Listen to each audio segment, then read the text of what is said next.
Урматтуу достор, мен азыр түз эфирге чыгып атамын. Эс алайын, апамды карайын десем болбой, жана нааразы болгон эл ак өргөдө чогулушуптур дагы. Ак өргөдө чогулушуп, мени чакырышты эле элдин үнүн бийликке жеткириш үчүн. Мен атайын азыр ак өргөдө турам. Ушул эфирди ким көрүп аткан болсоңуздар, колдон келишинче таратыңыздар. TikTok болобу, YouTube болобу, анан кийин деген өзүмдүн журналист кесиптештеримди чакырып кетем. Ушул элдин нааразычылыгын элге жеткириш үчүн менин эфиримди пайдаланыңыздар, жаңылыктардан жазыңыздар. Себеби дегенде көп адам чогулду дагы. Анан бул жер деген парковый зона болмок экен, анын ордуна деген бирөөлөр келип уйгурабыз деп контейнерлерди коюп, көп кабаттуу уйгурган атышыптыр.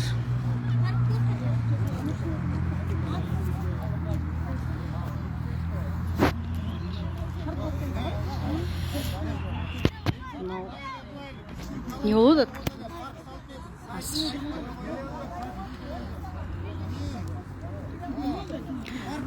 Милиция мага аябай кызыгып калды го. Милиция мага эмнеге кызыгып атасыңар? Эмнеге мага кызыгып атасыңар? Таанытбек эке, сиз да уюштуруучу да? Жок, бuyakta уюштуруучу. Жеткирип коюңуздар, Алтын Арыстанбек эке келиптир деп начальствого приказ эметти, отчет берип койгула да. Артына туруп берип койсоңуздар, жалп элдер, артына туруп койсоңуздар, артка кадрга. Келиңиздер артта Араңарда дагы ГКНдин сотрудниктери бар болсо экен. Өзүңөрдүкү. Ошондой эле болсун. Эми карапайым эл. ооба, байкелер, урматтуу ак өргө конушунун жашоочулары, кимиңиздер сүйлөйсүздөр? Орг отдел сүйлөсүн да, анан түшүнүктүү айтып бериңиздер. Эже, түшүнүктүү айтып бериңиз. Аты жөнүңүздү айтсаңыз эже. Мен ак өргөнүн тургуну 89-дан бери ушул жакта жашайм, ак өргөдө. Биз азыр кайсы көчөдө турабыз? Азыр биз Ашар Акынбаеванын кесилишинде турабыз. Иса Акынбаев көчөсү менен Ашар көчөсүнүн кесилишинде турабыз. Анан ушул жерде канча участок, канча сотка жер калтырган парк үчүн? Бул деген 89-жылдан бери. Акынбайдан баштап, тетиги эме, Арабай эмес, Гагаринге чейин эсала турган парк зона болуш керек болчу, эсалуу жайы. Бул деген Карта боюнча. бул силердики же шаардыкы? 89-жылы Омуралиев чийген ген план карта. Бул шаардын ген планы. Жок, Ак өргөнүн ген планы. ак өргөнүн ген 89-жылы чийилген. Омуралиев деген биздер азамат чийген. Дүйшөн Омуралиев деген. Анан кийин тигеме бүгүнкү күндө 2005-жылы бияктын баары захват болуп баштаганда биздин анын ичинде биздин айыл өкмөт, акимият, мэрия, госрегистр, архитектура баары биригип туруп, бул картаны 89-жылы карттан жокко чыгарышып, бүт соц объекттин жерин баарын, башкача айтканда бала бакча, садик, мектептин ордун баарын сатып жиберишкен. Анан ошо картаны, бул картаны жокко чыгарышып, корректировка жасап, ошо соц объекттин жеринин баарын эме земельный участок кылып сатышканда. Эми улам бир келген акимдин көзү түшүп эле, мэрия болобу, башкасы болобу, бош жер болсо эле жыл сайын салабыз деп, ошо мына 5-чи жолу ушул жерде талашып салдырбай жатабыз. Мына дагы келип салабыз деп контейнерлерин киргизип ошондой кылып атат да. Эже, азыркы акимдердин аты ким? Ой, тилекке каршы билбейт экен. Ким билет? Шадиев. Ленин районуна карайсыңарбы? Акимдин Спикердин бир тууган инисиби? Ана бийликте тургандар эметкен да. Эми азыр дегенчи, эже, байкелер мына силердин баарыңар улуу экенсиздер. Силердин оюңар боюнча ошол жаңы акимдин жасап аткан кадамдарыбы бул? Кантип ойлойсуңар? Башка бийликтен башка келип ким сурайт, колдучу. Бул жерден жалгыз Ал бийлик аким эмес. Бийлик парк талашып болсо, анан бу жерде пустой жерде парк кылып атсак, ушуну талашып аткан ким келет бийликтен башка? Мен ушунчу эле айтайынчы ачык эле. Бул жерде Камаса мени камак. эң негизги Кудай сакта. Бишкек шаарынын мэриясы. Бу жер муниципалдык соц объектин баары Бишкек шаарынын мэриясына карайт да. Жер ээси ошол. 29-январда биз ушул жерде чогулган халк Камчы Кыдыршаевичке, президент Садыр Нуркожоевичке, жогорку кеңешке, мэрияга, госстрой, прокуратурага, архитектурага баарына кайрылып арыз киргенбиз. Качан? 29-январда. Ушу 24 жыл 29 январында. Себеби буга чейин келип башташканбы же кандай? Келип башып тынчтыкты алып, контейнерлерди алып келип түшүрүп. Былтыртан бери кармашып келатабыз. Эми бул жерде былтыртан деп эң башы кармашканбыз 2005-жылдан бары кармашканбыз. Бул жер жеке менчикке бөлініп прокурор келіп ой жерден таш түшіріп аны қолап кетіргенбіз да. Тынчыбайды ушундай туруп. Анан Байке кечирип коесуң. Бул жер боюнча азыр. Бул жер боюнча дагы Нариман Төлөевдин убагында дагы ушундай ызычуу болгондо биз барып туруп мэрияга кирип кабылданып барын айтып ал өзү келип кай жерлердин баарын көрүп кеткен. Анан 2011-жылы 3 мартта Финпол текшериптир биякта. Ошо Финпол текшерип жыйынтыгы 57-чи токтом туура эмес, законду бузуп туруп чоң жер бөлүптүр. Ошонун жыйынтыгы турат.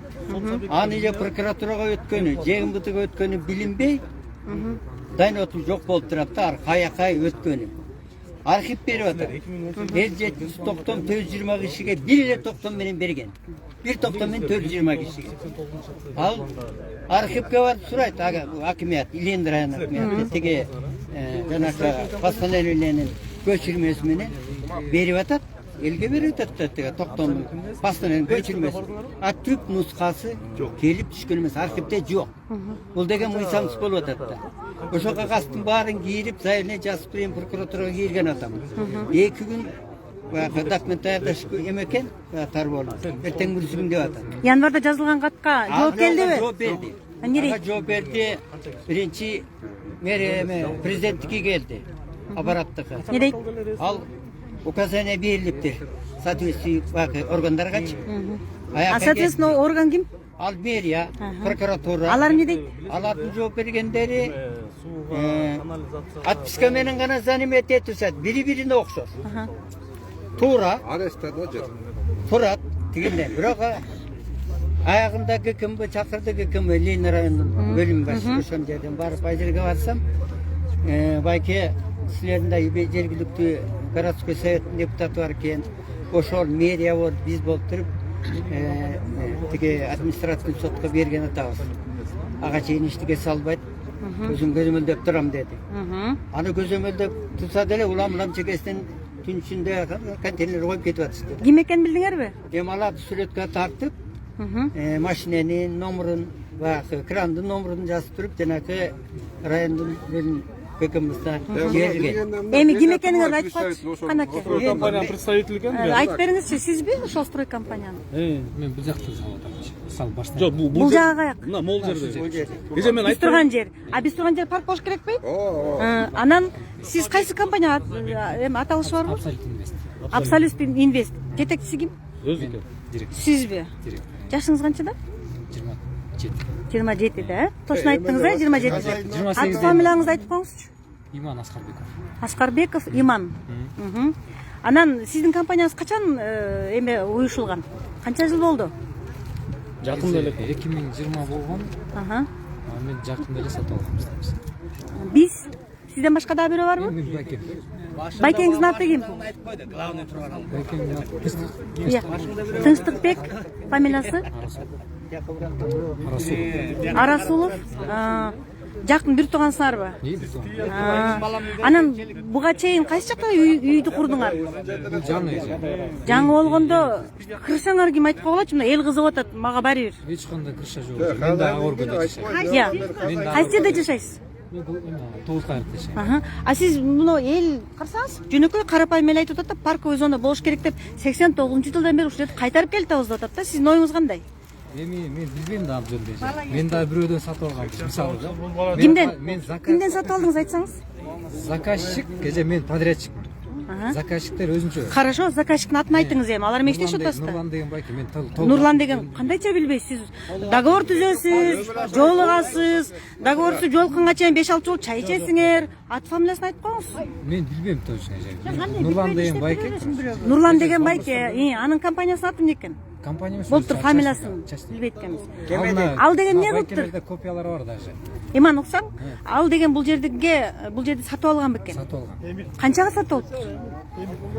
Канча 4,5 миллион деп жүрмүш. 4,5 миллион сом? 4,5 миллион сомго качан сатып алганын билбейсизби? 22-жылы деп жүрмүш, 23-жылда. Ушунча жердин бардыгынбы? 4,5 миллион. Ошо сотка канча? 6 участок. 20 соттукты 4,5 миллион сомго сатып алган. А сиз канчага сатып алдыңыз? Мен сатып алган жокмун. Ошол кишиники.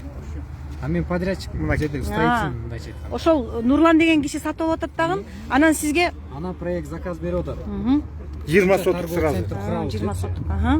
Сизге заказ берип атат. Заказды эмне куруп бер деппи? Проектный документация заказ берет.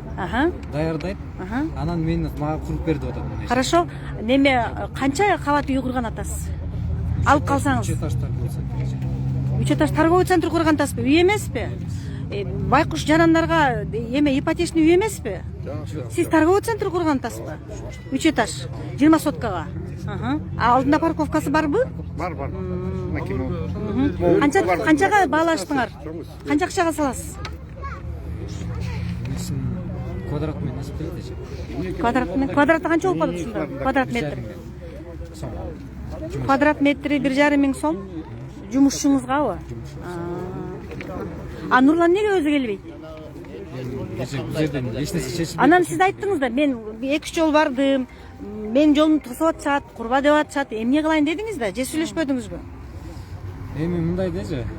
Алар мисалы мына копияларын деле бердим да. Бизге дагы ал кишиге дагы тийиштүү органдар уруксат берген. Кайсы тийиштүү органдар? Айтып бересизби ким экенин? Биринчи оформить этип аткан госрегистр. Экинчи глав архитектура.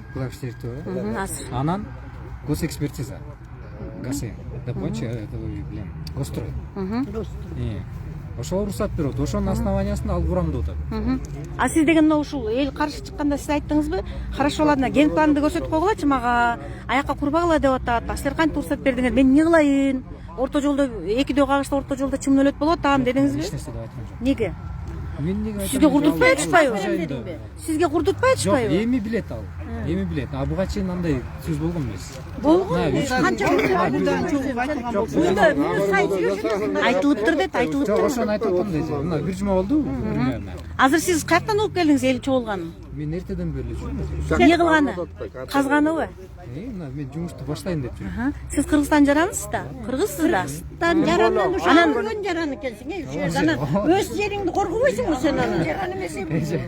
Могу жакта жашайын. Мен жумушумду аткарайын деп атам, просто. Сага акча керек деп койчу. Айлык керек. Сага аткартпайт деп айт. Сен ошо чоңдоруң айт. Эл каршыбы? Эл аткартпай атат. Мен ким экенин көрсөтүп коеюн дедим да. Айта бериңиз байке. Мына азыр өкмөт деген, өкмөт, мамлекет деген элди алдап атат да.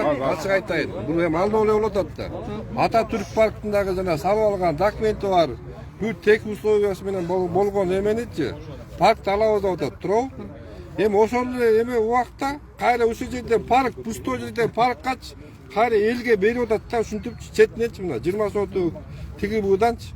Эми бул бала деле келип алып азыр ак өргөдө билет ушул жерде 30 жыл эл улам келген сайын, улам келген компанияны, улам келген элдичи тозуп сактап келдик да ушул жердечи паркларга келген деп. Азыр мына тегиликтин баары салып атат. Ким чоңуз?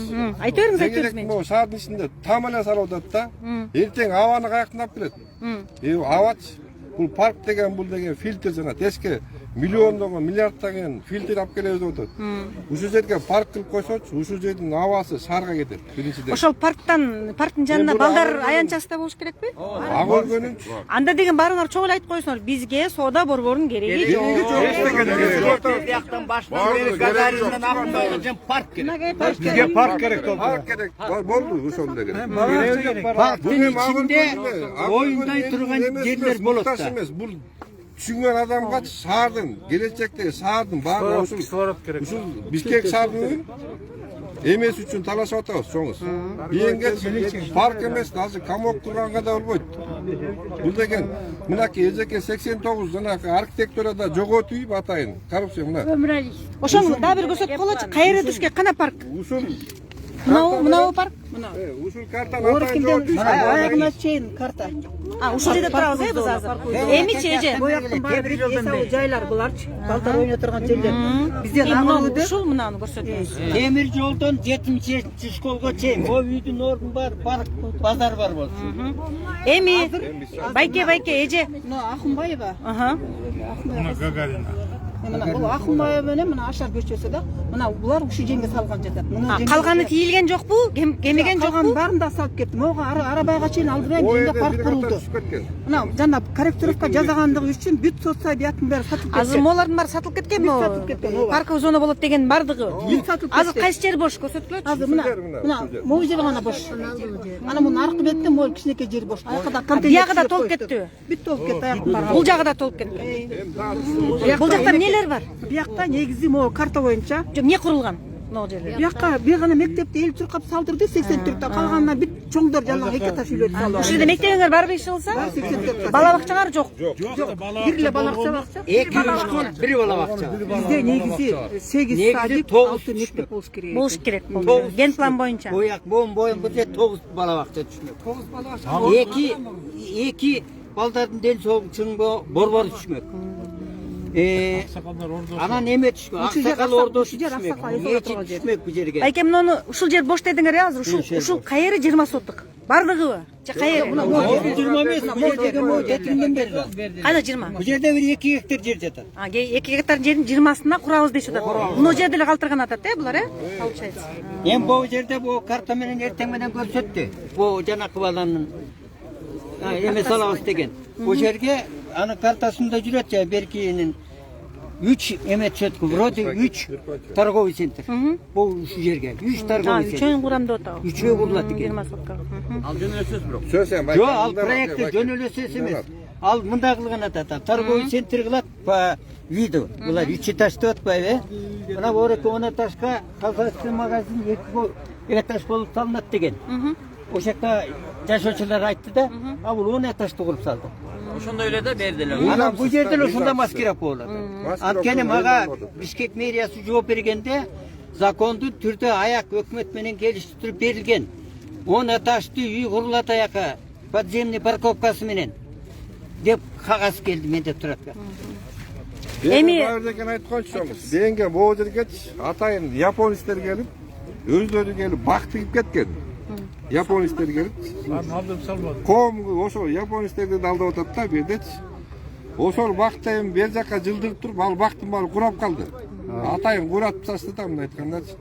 Эми могу жерге мындай пластик менен площадка куруп алып, ошол этажга даярдап атышат да, элди алдап атат. Мен ошондой эле түшүнүп атам, билбейм калгандар кандай түшүнөт. Жок, туура, негизи ошол сонун бактын баарын бер жакка көчүрүп салып салбадыбы? Туура калды. Ошол кезде дагы, ошол кезде дагы мына бул эзекенеч, мына бул карта мына 75 күндө. Могу карта 89-жылкы да. Бул эми архивда. Азыр жанакы Бишкекте деген азыр айтып атпайбы? Баарыбызга саясатчы болуп калды. Бишкектин ген планын таппай атабыз деп атайын жок кылып салып ушундай кылып жер саткангачы. Мына бизде турат 89-жылкы карта. Кайсы мэр келсе делечи, ушул жерге келип парк кылабыз дейт. Жанакы Түлөй эме ким? Балбаков. Балбаков келген бак. Бизди да талтайтып салды, өзү талтайган аскерге. Өзү келип Русеңге айткан, мына бу жерден бояка чейин парк кылып берем депчи. Укса айтсын. Көрсө айтып коеюн. Биз деле талтайып калып, бир күн үйдөбүз. Ким контейнер түшсө чыга калып, кокуй алып коелук деп элечи. Мына элдин баары ошодо. Же жумушубуз жоктон жүрөбүз бу жактачы. Мен мисалы мен бир участок алып калайын деген жокмун мен. Парк кылсачы, ар бирибиз бирден бак тиксек делечи, тигип алабыз моюнгечи. Бербей атпайбы? Түшүнүп атасыңар? Биз алдаган мына оерди биринчи транш менен кылабыз, биягын болсо экинчи транш менен акча бөлүнөт. Суу бүртетип атабыз деп турупчу, мэр келип туруп. Эми ошонун баарын айткыла да жетимиш байке. Айталы десек сөз туруп атпайсың. Эми мындай кылайлы. Аркы бетке өтөйлү да тургандар. Аркы бетте 10 этаж үй салам деген ошону көрсөтөлү. Таан паке азыр жүргүлө. Таан паке бир суроо. Мынау ген планчы? Ген план буга чейин өзгөрүлгөнбү? Бул 89 өзгөрүлүп картадан дайын. Анан өзгөрүлгөндө балким чындап эле келген мэр чечкендир бул жакты жок кылабыз. 2005-жылы өзгөртүптүр. Келген мэр Архитектура генеральный прокуратурада 2005-жылы 14 бийлик алмашкан сайын ушунта берет. Жер басала берет, улам бирөө кызыктар келе берет. Ошол эле. Сиздер токтон менен жаңы липи постановление чыккан. Азыр морку бала алып жер салам деген бул липи постановление незаконный. баары жокко чыгыш. Анда азыр чогултуруп чакырып койгулачы. Анда Эми ошого кайрылып атабыз да. Ошо Азыр- эл чогулуп, ошого кайрылгандагы чогулган Мына жердечи жанагы бала какта жүрөт? Неме тиги Нурлан Рыспаев деген көрүп атат да, ошо бала эмеспи? Нурлан Рыспаев деген заказчик эмесми? Капаттан бери Жусупбек Коргонбаев уулу болуп көрүп атат да. мына жүргүлө эми аркы өттү дагы ошол жактан ошонун аркы өттөн эме кылайын. Мен ошол аркы бети боюнча бүт кайрылгам. Макул. Мен Жүрүңүздөр. кенен сүйлөп берейин ошо. Да, Заодно достор, теги президентке обращение жазып макул. койгон. Урматтуу достор. Көрдүңөрбү биякта? Маскачан милиция турат. Качан кармап кетет? Алдыныраак айткойгула кармап кетебиз деп. Макулбу? Монда так. Мына аркамда үй турбайбы? Көп кабаттуу үй турбайбы? Канча кабат курам деген? 10 этаж. 10 этаж кондо азыр канча куруп койду? 10 этаж Жок, канча курам деген башында. Бул 2 этаж хозяйственный магазин курулат. Магазин курам деп туруп, антип үй куруп салыптыр. Момундай көп кабаттуу үйлөрдүн кереги жок деп атат. Анан кийин деген бул Ак өргөдөгү Акунбаев Ашар көчөсүнүн кесилишиндеги мына көрсөңөр, тетека чейин бул жерге биз парк кылабыз деп атат. Ген план боюнча бияка парк курулмак экен, бирок парктын ордуна улам буга чейинки сөздү эскертип атам да. Буга чейин ар бир келген мэр, ар бир келген аким, ооба парк кылып берем дейт дагы. Байке мынандай контейнерлерди алып келип түшүргөн, тетиги. Көрдүңөрбү? Контейнер турат. Ошо контейнерлерди алып келип коюп коюптур. Ошо неме кылам деп. 3 кабаттуу 4 имарат курат, бул торговый центр курам деп. 4-өнүбү, 3-өнүбү? 3 деп. 3 кабаттан 3 имарат соода борборун курам деп айтты. Азыр өзүңүздөр көрдүңөр. Бул документ болуп калат, могу түз эфир документ болуп калсын. Ар ким айткан сөзүнө. Мынакей көрдүңөрбү? Эми ушуну достор колдон келишинче тарап салалачы, силерден сураначы. Себеби дегенде айтып атат өздөрү, президент менен Камчек Ташиев келелек деп атат. Ошолор келсин деп, ошолор көрсүн деп, бийлик көрсүн деп, бизге парк керек деп, Ак өргөнүн эли чогулду да, ошондуктан таратышып, элдин үнү бийликке жетиш үчүн таратышып мага жардам кылыңыздар. Биз азыр каяка келдик байке? Мына эми бул жерде 25 сотый жер бар. 25 соттук. Бул башы 50 сотый жер болчу 89-жылы. Бул жерге балдардын ден соолугу чыңба борбордун орду. Анан 2005-жылы Мына контейнерлер. 2005-жылы жартысы сатылып кеткен башын. Мына бу үй курулуп турган ошол жака салынып, 25 калып, 27 сатылып кетти. Үй салып иште турат. Үйдө кызыл китеп барбы жокпу? Булар эми документтин мунапыс берилгенде эми документ жасап алышты. Кайсы айткан контейнер ушуларбы? Качан алып келди муну? Байке, контейнер качан келди? Бул контейнер келгени Мына 1, тетигине 2-нчи контейнер, мына 3-нчи контейнер сары, анан тети кызыл 4-нчи контейнер болуп атат. Варатан атайын коюп салды. Дески посадка 17 жер. 5 контейнер мына бирөө туруп калган. 5 контейнер. Бешөбү?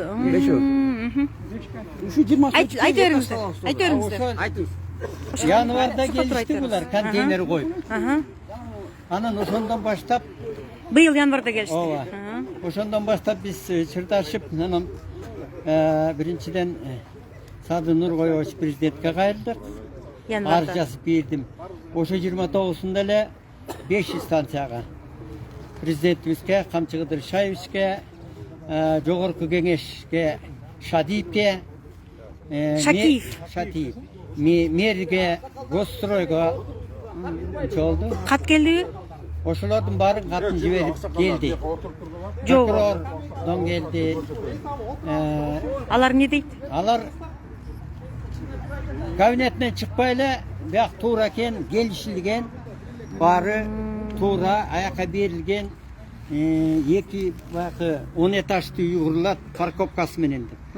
Бияка дагы ушу балдардын ойноп турган площадкасына келип. Жүрүңүз ош, балдардын. Эми мунун биздин качеляларын көрсөтүп коелу. Максатыбыз ушул жерге 89-жылдан бери кармап келдик. Ооба. Жок дегенде бир эле дес сатыбыз бар бала бакча. Ушул жерге эптеп, кайсы убакта болсо да бюджет болсо, бала бакча курдуртуп алсак жеңил болот эле.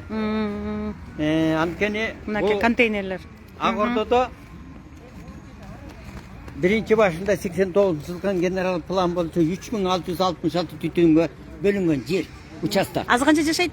Adı 4000'den aşıp etti. Janakı municipalın yerini bari satıp jeke turak uy kurulup etti.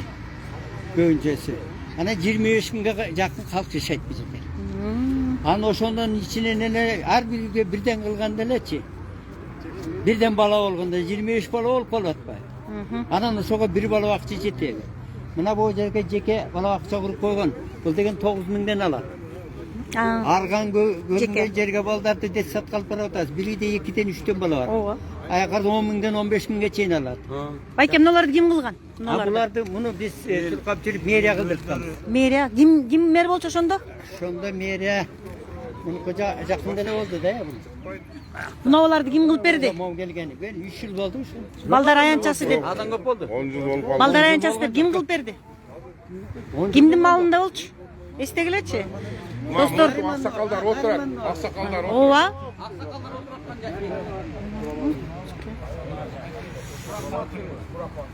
Эми аянтчаны жакшынакай кылса момундай болбойчу. Жакшынакай кылса, жакшынакай күтүп алышат беле деген ойда, бул менин жеке оюм. Жакшынакай кылып ушул балдар аянтчасын жакшынакай кылып жаза бере турган болсо, булар ошондой күтмөк да.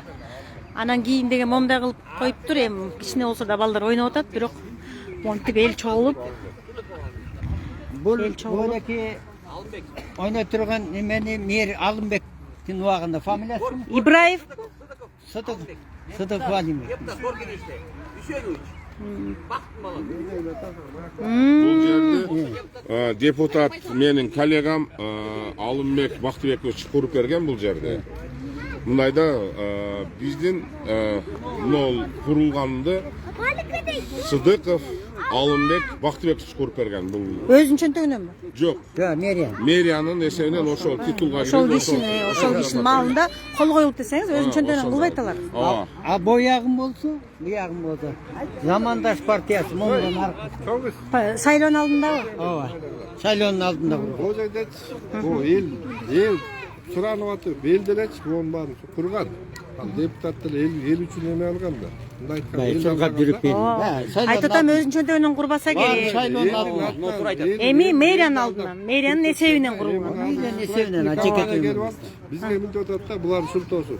Силер ошондо документ чыгара албайсыңарбы дейт да.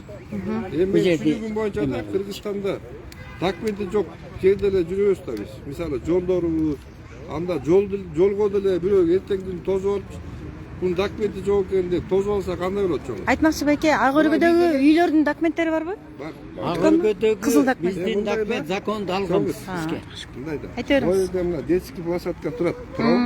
Биз ойлоп атабыз да, ушул жылдан бери документ десе биз чыгарып коймокпуз. Чуркап жүрүп элечи. Биз момундай детский площадка кол салат деп ойлогон эмеспиз. Түшүнүп атасыңарбы? Эми бул деген ушул жерге кол салып баштаган аскер кезде бул жерде унчукпай койсок, паркка да салып баштады. Байке, паркка соода борборун курам деп отур. Бияка эмне курган атат? Бияка 10 этаж үй курам деп. Үй курам деп атабы? Биз мол жерге Ким? имарат строй деп атышат. Анан кийин Имарат строй деп. имарат строй. Анан Азыр мен bu жактан таап монда документтери Таап бар. бериңиз. Имараттын жетекчиси ким экен? Билбейсизби? Жок, билбейм, мындай тааныйм көрсөм. Мындай болот. Айтыңыз, айтыңыз. Биз мындай да. Айта бериңиз. Ошо имарат строй, бул жерде 4 кишиге кызыл китеп чыгыптыр да. Алардын Ушул жерби? 5 кишиге. Ошол жерден эми 5 киши муктаж болсочу, 5өөнүн бирөө келип казык кагат эле да. Туурабы? Биз көргөн жокпуз 5 кишини. Алар деле 5 кишиден сатып алдык деп атат да. Качан чыгыптыр? Билбейсизби? Жылын? 2007-жылы сатып алдык деп атышат. Эми ушундай да. Мораторий ал мыйзамсыз да. Постановление 2005 yıl. Парктагылар деле ошентип атат да. Бирөөнөн сатып алдык. Ооба. Эми бул экөө бирдей эле болот. Buna kozak monday. Бул жердики? Bu yerdik. Азыр биз турган жердики. Муну президентке мына айтканда тааныш, билиш, билбейм, монча элге каршы чыгып. мындайда азыр айтайлы. Ошол Чогулуп туруп анан кийин кайрылуу жасабайсыздар. Силер кайрылуу жасайын деп чакырдыңар да мени. ошол Yo, men hazır kayırmaya desem buram sesli bulup ketip tek bekar. Келгиле. Men обращение Чогуу, чогуу. Специально обращение. Чогуу. Мына эжеке биз атайын сизди чакырганыбыздын себеби биз урматтуу президентибиз Садыр Нуркожоевичке кайрылуу жасап атабыз. Камчыбек Кыдыршаевичке кайрылуу жасап атабыз. Урматтуу Садыр Нуркожоевич, мен сизге кайрылуумдун себеби, мен Жамырчиев Талант Анарбекович, мен ушул элдин атынан сиздин шайлоочуңуз катары, сиздин күйөрүмаңыз катары, мен сизге Базар Коргон районунда координатор болгон катары кайрылып атам сизге. Урматтуу Садыр Нуркожоевич, Камчыбек Кыдыршаевич, сиз менен бирге жүргөн, бирге баскан катары, сизде акем катары, мен ушул жерде элдин кызыкчылыгына калтырып бериңизди мен сизден суранып кетет элем. Урматтуу Камчыбек Кыдыршаевич, акчалуулар ушул жерде пустой макул мамлекеттикке өтсүн. Биз элдин бардыгы каршы эмеспиз. Урматтуу Камчыбек Кыдыршаевич, урматтуу Садыр Нуркожоевич, ушул жерде пустой жерлерди бай адамдар келип салып, ген планы жок эле салып, мыйзамсыз эле акчасы барлардын заманы болуп атат. Сизди биз ар дайым колдоп келебиз, Садыр Нуркожоевич. До сих пор колдойбуз, дагы колдойбуз сизди. Бизге ушул жерди элдин кызыкчылыгына чечип бериңизди сизден суранабыз. Суранабызбы, туугандар?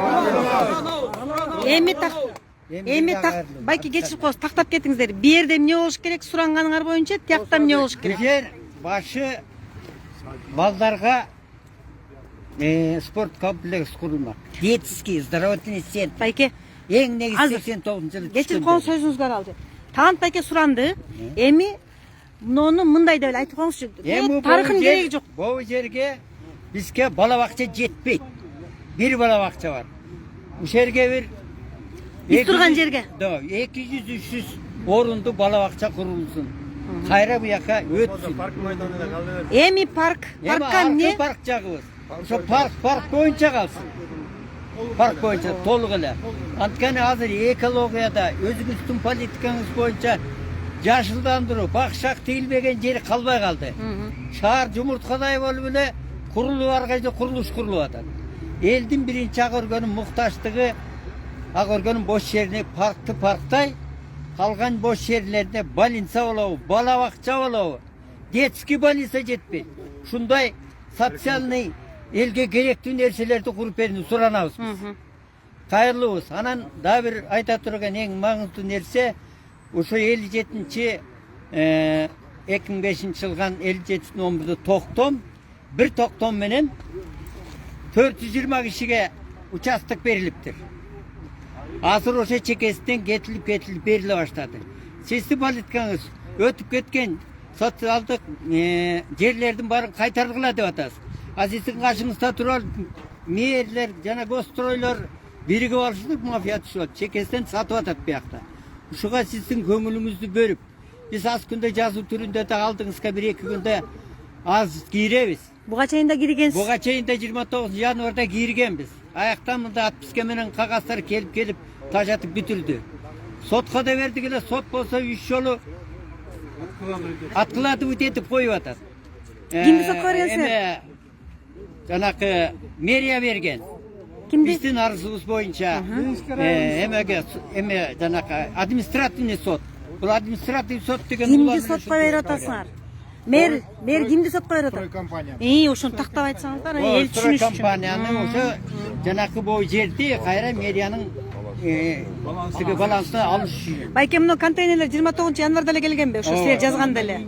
Андан бери турабы? Турат. Анан кийин эми да бир ушу коррупциялык жолду комиссия түзүп, ККМБдан, аппаратыңыздан, депутаттардан, прокуратурадан, анан бул жергиликтүү калктан комиссия түзүп, баштан аягына чейин текшерип чыгып, биздин ушул арызыбызды тууралыгын, туура эмесин аныкташыбыз керек.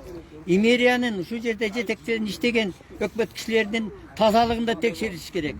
Ошо аягына аныкталып чыгып, анан кийин бош жерлерди кайра алышыбыз керек.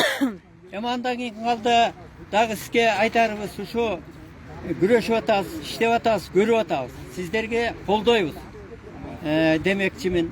Анан каранын өлөгү көбүрөөк болсо, акты кички болсо дагы анын күчү жетет. Сиз ак иштеп атабыз. Ниетиңиз менен агамга кылып, бетиңизге кир жугузбай, жакшы ушубуздун кайрылуубузду өзүңүздүн көмөлүңүзгө алып аткарып бериңизди суранабыз. Анан дагы кеп кетип атат, чөптүн башы бекерден кыймылдабайт дейт жел болбосо. жерден келип аткан жанакы компаниялардын арасында жүргөндөр айтып атат, bu prezidentimiz dagы, Камчы Кыдыршаевич dagы ички инвесторлорду колдоп бизге уруксат берди деп айтып атат. Эми ошондон бизден ой кетип атат. Кандай бул? Тигилер кыймылдабай эле отурат, мэриялар, прокуратуралар. Ошо чынбы деген ойго кетет экен. Карапайым эл биз. Эми муну баягы тактап талдай албайбыз. Була элдин айтылган осундай кеп, муну да туура түшүңүз деп ойлоймун. Эми бардык биздин ишеничибиз ушу өкмөт башындагы эл башы өзүңүз, өкмөт башы Акылбек Жапаров, үч жагынан Камчы Кыдыршаевич силерге күч кубат берсин, акылыңарга акыл кошсун демектимин. Şu ağım gene gelip eli ceringedin vakı işin ağa atkarıp geçmişti suranavız. Amanat sizge. Bu Kudaydan amanatın na kıyanat kılbay tak atkarıp beriniz. Урматтуу Садыр Нуркожоевич, дагы бир жолу кайрылуу жасатам сизге. Сиздин мекенчилде мен жогорку кеңешке депутаттыкка аттанган катары еще Базаркоргон районунан сиздин колдогон ошол же Базаркоргон районунун координатору катары элдин ою сизге түз, ак өргө конушу сизге бардыгыбыздын оюбуз түз. Сизди ар дайым колдойбуз. Бизге ушул жерди мамлекеттин эсебине өткөзүп бериңиз. Менчик эмес, бизге ушул жерге садик салып бериңиз. Колуңуздан келсе мамлекеттик жер кылып өткөзүп беришиңизди суранабыз. Бул жерге этаж үйлөрдү, башкаларды салдырганды биз колдобойбуз. Камчыбек Кыдыршаевич, сиздин иниңиз катары сизге да кайрылып кетет. Эгер угуп аткан болсоңуз, ушул жерге өзүңүз келип, ушул жерди өз көзүңүз менен көрүп, эл менен жолугушуп, элдин кызыкчылыгына ушул жерди калтырып бериңизди суранабыз. Ушул жерге 10 этаж үйлөрдү салабыз деп байманаптар баш атат көргөнү. Биз Камчыбек Кыдыршаевич менен Садыр Нуркожоевичти колдойбузбу? Колдойбуз. Күтөбүзбү? Күтөбүз. Bir gelip el menен жолугуп кеттиңиz, Садыр Нуркожоевич, Камчы Кыдыршаевич. Элдин оосунан дагы өзүңүз gelip oğup bir yerге uçurashıp kеттиңиz, 77 школга да келип кеттиңиz эле, жолу калбай калдык. Ошондо да айта турган, ошол кезде эле айтып калат эле күч сөздүн баарын. Эми ишенебиз сиздин келишиңизге. Колуңуз бошосо бир кайрылып кетиңизди суранабыз. Эми менде эки суроо бар.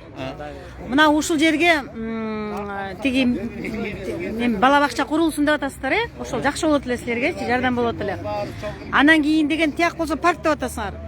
Балдардын ушул жерде жашаган жарандардын силердин небере балдарыңардын балдар аянтчасы каякта болот? Эми балдар аянтчасы мына Боореки жердечи. Боореки алган жер. Магазиндер турган жерби? Мында биягына курулат. Бала бакча батабы? Бояк калса буларды жылдырып тияка аккуратно кылып коюп берсе болот аягына. Анам тиги парктын ичине де болсо деле жанагы аттракциондор болот, тиги болот, аяка деле жетет деле. Паркка батабы? Эми паркты ылдый кылса бияка келсе батат. Боягын үстүнө дагы 10 этаждын өз дагы. Дагы бош жер бар. Ал пожарный менен школдун ортосунда бош жер. Аяктыда парк сыяктуу болсо аяктыга жакшы болот. Эми 2 гектар бул жагы 50 сотик аяк буягы 2,5 гектар жерди элеп атышат да элдерчи общий ак өргө территориясында. Эми да бир суроо да байке. Азыр. Да бир суроо да. Жанагы контейнерлерди таштагандар ким? Нурлан деген ким экен? Иликтедиңерби? Строительный компания өстүрүлөчү, бизге окшогон карапайым кишилерди жиберип коелочу, подрядчиктердичи. Элди сынап атат да, мына айткандачы, мен уже 30 жылдан бери түшүнүп деле калдык. Булар деген мындай да, барып салып бер, биринчи салып бер дейт да, эл унчукпаса салып көр деп. Салып көр, эл унчукпаса анан кийинки документин чыгарып беребиз деп коюшат да. Ошентип мына могу жердин баары кетти. Ак өргөдө жер калган жок. Мисалы bu 47-46 жылда эми кварталдачы бир момундай площадка жок. Ачык айтканда, ошол жердин эли чыкпай койгон үчүн элечи, эл чыкпагандан кийин жанакынтип баскынчылар басып алып эле ушуга чейин келишти да. Эми бул биз талашып аткан жерчи, мына бул жерди биз унчукпай тийбейт го дегенбиз да. Эми мындай болуп калды да, биз жанагы Баткендчиде эле болуп калдык. Граница кайтаргандай эле. Бу жерде строительдер келиптир десе эле ушинтип чыгабыз. ешкімге үн жетпейді. Мына мондай эжеке апалардың бары шығып алып, мына 89 жылдық картадан бері кырылышып бүттік. Эми биз эки эле кишиге кайрылмай болуп калдык. Жанагы чоңдорго эми Кайрылыңыз. Кайрылганда эмне дейт? Эми ошол кишилерден башкачы азыр закондучу эч ким эметпей калды да. Эми түшүнүктүү эле болуп атат да. Ататүрктөгү жерди салып койгон жерди парк кылабыз деп атат. А пустой жерди салбай атышат да. Даяр жерди эл өзү айтып атпайбызбы? Биз өзүбүз ар бир үйдөн бирден бак тиксек делечи. Мамлекеттин эчтекеси кетпейт. Айтып атабыз го жанагы японецтерге келип дагычы, мэрлер келип, японецтерди алдап келип, мына парк болот деп көргөзтүрүп, карагай тигип кетишкен. Япондорду биз эмес. Биз ошондон бери ишенип атабыз да. Парк болот экен десе келечи. Монтип келип эле бир компания келип эле монт бир картина чыгып кетет. Бул эми 30 жылдан бери талашып келатабыз. А тиякта азыр контейнер жокпу, барбы? Алыста экөөнү көрдүм мен. Эми байке, биякта 5, тиякта 2. Жанагы баланыкыбы бардыгы? Башка. Компания. Казайындар билет да. Казайны билет. Ким? Эки компания. Түшүнүктүү да. Аны Мага түшүнүксүз болот айтып койсоңуз. аны деген мындай да эми. Аны Бул компания, бул жердеги компания. Түштүк курулуш Восток Нес деген компания. Түштүк курулуш Восток Нес. Нес dedi. Восток курулуш компаниясы Нес дейді. Хорошо, сиз деген названиясын билесиз. А ошонун жетекчисин да билесизби? Аны жетекчисин билбейм. Ал жерде бир 4-5 үй жүрөт. Аттарын айтат, унутуп коюп, фамилияларын айтпайт. Азыркыдай ооба, Нурлан деп. Бул жер. Өзү жана 57-чи токтом. Номер. 57-чи токтом. Бул жана айтпадым, 57-чи токтомдо 420 кишиге бир эле постановление чыккан деп. 2011-3 мартта Нариман Төлөевдин убагында кайрылганда Финпол текшерген. Финпол текшерип бул жерде айтылып атат. Жер. Текшерүүдө 57-чи токтомдо нарушение менен, грубый нарушение болгон. Архив берип атат. Бизге түпкү постановлениянын оригинал нускасы келип түшкөн жок. Биз копиясы менен берип атабыз деп. Мисалычы. Мына Садыр Жапаровго кайрылууда, эжекелердин кайрылган эмеси. Окуп бересизби? Окуп бересизби? Мелкий кандай? Сиз окуп бересизби? Мен да жакшы көрүп кеткенмин. Кимди ачка бар я? Моңча томда, мынакей чоңуш. Жок, башын окуп туруп кимге? Анан талабыңарды окуп койгула болду. Кайрылган. Биз 16 ноябрь 21-жылы урматтуу президент Садыр Нуркожоевичке кайрылганбыз. Вот именно ушу Агыргөдөгү сот объектинин жери боюнча. Анткени деген 89-жылкы чийилген генплан карта жокко чыгып, корректировка болуп, ошо сот объектинин жеринин баары эме болуп калганда земельный участок болуп кеткен. Эми биякта талапты окусаңыз, талап койгон талабыңар. Биздин койгон талабыбыз биякта мындай болчу. Ошо 89-жылкы картаны калыбын алып келиш керек да. Калыбын алып келбесек, биз моментин доказывать ете албай, улам бирөө келип көздөрү түшүп, ошо этаж үйлөрдү салыш максат болуп атат да. Мен түшүндүм. Андан бери генпланды өзгөртүшөт дагы. Ошон үчүн силер менен эсептешпей, ар кимге сатып, бири-бирине сатып отуруп, ана монтип контейнерди коет. На самом деле алардын токтом чечимдери. Эми алар менен соттошконго убакыт жок. Постановлениеда баары бир жалган убакыт өткөрүпчү. Мына биз соттошуп атабыз деп мэрия делечи, өзү келип мэр мындан 3-4 жыл мурун келип мэрден айтып атпаймынбы, япондорду эстип келип бак тектирип турупчу. Биз биягы соттошуп атабыз эл менен деп турупчу. Кайра ошо соттошуп аткан элден элечи ушу строительный компания сатып атпайбы?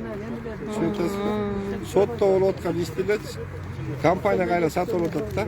Кандай болуп сатып атат түшүнбөй. Менчи ушу тиги баарыңар болбосоңор дагы араңардан билесиңер да ким главный адам экенинчи, негизги адам экенин билесиңер. Айтып эле койгулачы, мен билбейт атам. Силер бийликтегилер да башка эмнени айтасың? Мисалы, аким, спикер, президент, кимиси? Эми ошолор аким унчукпагандан кийин, мен унчукпагандан кийин ошолор заодно эле чечем мен, мисалы. Ошондой эле да. Эгер мен элдин кишиси болсо, мен элдин кишиси болгондо, аким болгондо ушерге келмек да, монча эл чогулуп атат, эмнеге чогулуп атат деп келмек да, интерес болсочу. Келбегенден кийин. Сүйлөп коюн дедим. Же мэр болгон. Айтыңыз, айтыңыз. 89-жылдан бері ошол жерде жашап. Илгери бул жерде бош жерлер толтура болчу. Ошолор сатылып өтүп, дели орундар калган жок. Бул жерде высоковольтный линия өтчү эле. Анын высоковольтный линияны демонтаж болуп, анын алдында көп жер бар болчу. Ошонун баары сатылып кетти. Анан ошолордун баарын сатып, анан тиги акимиятта отургандардын баягы аппетити ачылды да, анан бүт кычык-кычыктардын баарын сатып баштады. СОС фондунун жери калган жок, СОС объектилер. Мына бул жерде да сатылып кетти. ФАП барбы силерде? ФАП поликлиника барбы? ФАП бар, биякта Бейтапкана коюлуш керек. Айыл өкмөтүбүз жок. Айыл өкмөтүбүздүн жеринде кабинети жок. кабинети жок. МТУ сизби же МТУ? Ким? Жаңы эле келдилер кетип. МТУнун кабинети жок. Эми өзүңүз ойлосоңуз, МТУнун жери жок, элестеткилечи. 2005-жылы баягы эме болду, отурчу. 2005-жылы революция болду го. Ошондо бүт ажиотаж болду, эме болбоду. Ошондо бул жерди басып алсак, ошол жерден да ызычы болгонбуз. Бул жерди алып калаганбыз. Эми ошо 40 жылдан бери эмне ошолорго даярдап атабыз биз. Ооба. Ар бир революция болгон сайын ушинтип атпайбы? 2005-күнү, 2010да ошенткөн. Анан кийин азырда келет. Ар бир бийлик алмашкан сайын эле ар бир кимдер келип өзүн кылып атат эмесин бар. Жанагычы байкелер. Мэриянын ишичи.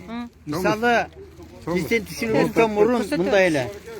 Мына момча кат, ар бир келген. Жазгансыңар келген жооптор. Өкмөттөргө жазып атышмына. Городской текшерип аткан. Элестетип көрүңүз, бул кайрылуунун баары кимге жетип атат? Бирөөдө келип турган да. Отпускага келип атты, ответ. Жок. Мен негизи ак өргөнүм. Мен дагы жөнөкөй эле кыргыздын кызымын, мен силер тараптамын. Самыган ушул нерсе бийликке жетсин. Сен жеткиресиз да. Буйрса Кудай калса. Мэрия эл менен иштебейт. Мэрия эл менен түшүнүп атам мен байке. Парк. Бул ак өргөнгө эле жетиштүү эмес. Мен мисалы бул эжекке деле керек. Чапсынакай кыз болчу. Мисалы мындай 30 жыл мурунчу. Мына момча катты алып алып 30 жылдан бери катып жатат да. Картаны да бүгүнкү күндө мен сетте катып жүрөм 15 жылдан беричи. Айтышты башында. Тарых үчүн. Тарых үчүн. Жана мэрия жөнүндө айтып кетейинчи. Айта бериңиз. Боолеки мэриялар эл менен иштебей калды. Булар көчүктөр кабинеттен өтүп калды. Ооба. Барсаң, кирсең, чайпалып момунтуп отурат. Ошондой бекен. Мэр, то есть аким келип кеттиби? Аким да келбейт. Чакырбадыңарбы өзүңөр? Чакырганбыз. Начальник Ленский робуду келип кетти, полковник жерге. Элдер кышында эметкенде. Мындан бир жарым ай мурун. Тиги компания келип жолду тосуп алды дегенде контейнерли кийребиз дегенде кийирип. Алар ойлоп туруп. Ошо бияк жолдун баарын тосуп алган экен деп келип. Анан ошо келип дегене сөгүп сагып, сен кандай жолуңду ачык эле турбай. А булар туура кылып атат. Сен контейнерди эмне алып келдиң бияка? Жол жүрүп атат бар. Булар контейнер бул жердин жолун тосуп атат. Булардын правы бар. Деп ошол туура сөз сүйлөдү. Анан кийин эми бизге жалгызчылык канча жылдан бери 89-тан бери жашап атабыз. Ошол жердин мэрлеринен келгени жалгыз Нариман Түлөев келген. Школга келип элдер чогулуш жасап өзүнүн командасын эчтип келди. Эмне муктаждык бар? Эмне зарылчылык бар? Транспорт, жол, арчы суу, кандай ошонун баарын сурап. Шайлоонун алдында дебейт. Жок, шайлоонун алды жок эле. Анан келип туруп жаңы мэр болуп келгенде келди да. Анан келип ошону сурады. Кайра 3 айдан кийин келип кайра чогултуп туруп баа жерде кайра келип сурады. Кайсы иштерди аткарды булар деп. Командасы менен келип. Ошол жерде сөгүш берген прямо ошол жерде болгон. Азыркы мэр келдиби келелекпи? Чакырдыңарбы, чакырбадыңарбы? Ким экенин де билбейбиз. Хорошо, чакырдыңарбы, чакырбадыңарбы? Расмий чакырып коюш керек да. Жана расмий чакырылган биз сучу болгондо. Жана компаниялар келгендечи. Мэрди келгиле, МТУсу жүрдү ошол жерде. Десе отдели жүрдү, тиги булар эмне момундай болуп атат. Эмне келбейт деп. Келген жок, басып келбейт. Эми ал мэр болуп келгенден кийин эл менен тааныш керек. Бул жерде эмне болуп атат билиш керек да. А эл менен иштесе кабинетинде отуруп эмне иш кылат ал? Андай мэрлердин бизге кереги жок. Дагы бир кайрылайын санырып коюшкан. Мындай мэрлерди койбош керек мындайлар. Элди аралап өзүңүз койгош. Элди менен бар бүгүн иштегенде койуш керек. Эми азыр сөздү жыйынтыктап Жаш жатып, балдарды коюп атасыңар, жаш балдар мейли жаш балдар келип өссүн, билсин. Азыр жаш балдардын билими жок экен. Жанакы Гостройдун замы бар экен, мен кирдим айлана. Кирсем 30-тагы бала экен дейт, ордунан туруп да койгон жок. Emne geldiniz dedi. Jirgağımanın geldin mi dedi. Seni uruşup bu yerden savayın dep geldim. Ay emnege dedi. Ay emne жердin bарды satıp atasыңар. Oşondan başladım. Anan oşol aytып атат. Туп тура deydi. Surap kelsem emneni bittiriyor политехте. Emne olup bittің? Zaoçlu okuam. Mına ушундайлар келип атат. Байке, эмичи Эчтеке билбейт. сөздү жыйынтыктап атып, кимди чакырасыңар?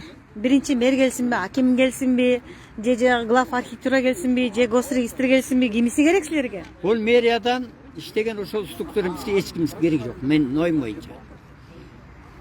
Бизге жанакы жогорку эң ишене турган эле эки адамыбыз бар. Президентибиз Камчы Кыдырчаевич. Анан прокуратура. Мына ошо жана башында кайрылбадымбы? Комиссия түзүп берсин. Жергиликтүү эл менен баарын ушу жазган арызыбызды текшерели. Акимияттан канчанчылык токтом чыкты, канча токтом чыкты. Андан барып архитектура, архивде бар ошолордун токтомдордун түпкү нускалары.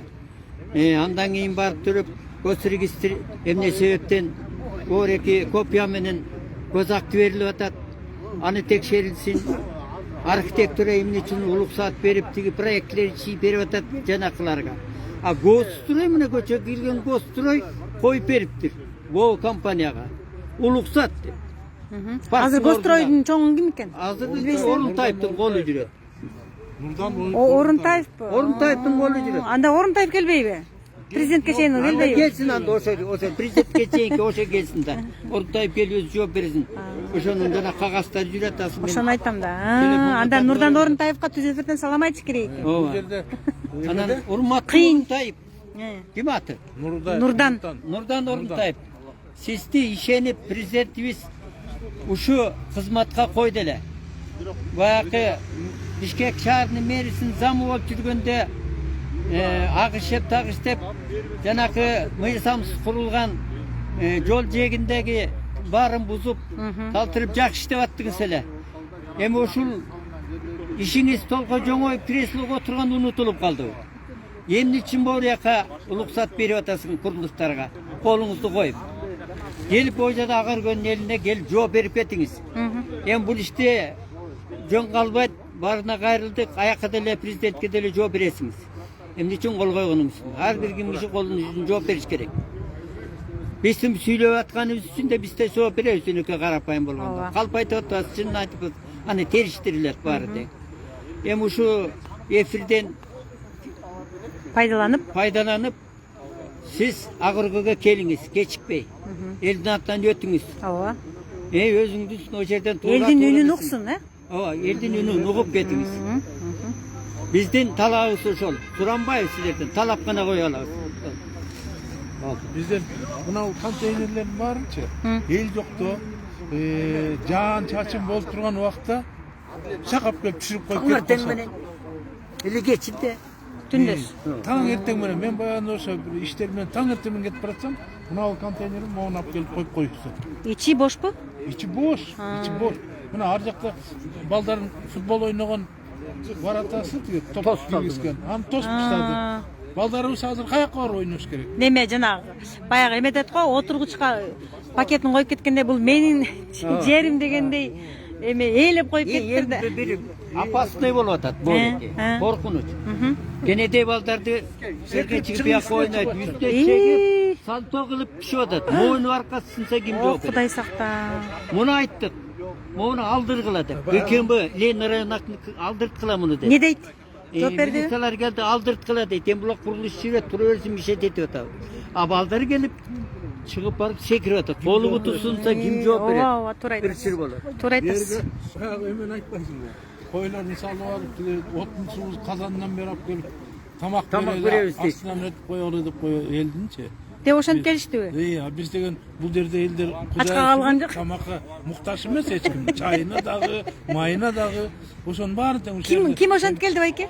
Строй компаниянын Жаңы элеки балабы? жок. Башкаларыбы? Сол тура бияктан билбейсиң ким экен. Булар жиберип коет экен. Айтышпайт, ким экен. Булар только жана аткаруучулар келет. Мага да чуркап жүрөт. Менин өзүм жердериме селимде сатылып атат. Мен бияка келгендер, строй Восток компанияда отпойбу? Алла сизге. Ошолордун кишилери келип бияка бир коюн алып келди, пловторун алып келди, плов казан жасап беребиз деп. Бүт нерсесин кылчтым, элдер кууп салды, андына карабай бүт кууду.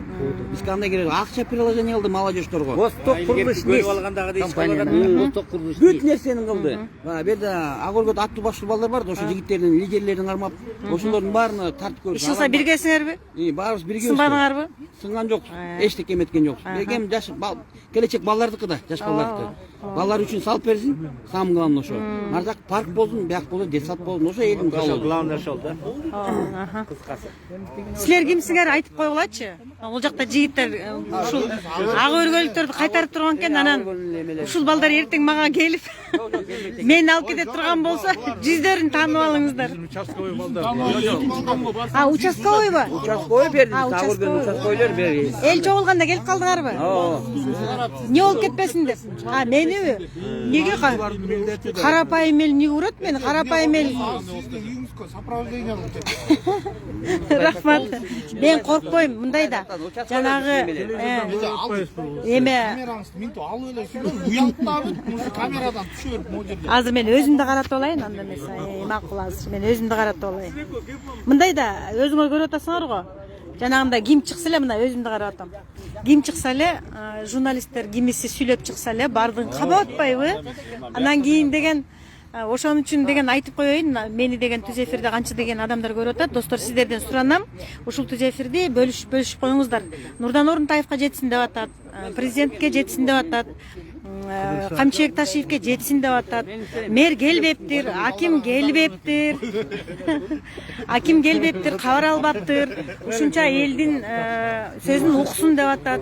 89-жылдан бери ушул жерде кайтарып жүрөбүз дейт. Баткендегидей эле чек ара кайтаргандай кайтарып атабыз дейт. Анан кийин бул милиция жигиттер, азаматтар көрсө булар участковыйлар турбайбы? Мен ойлоп турмун, атайын келип Биз коопсуздук үчүн жүрөбүз.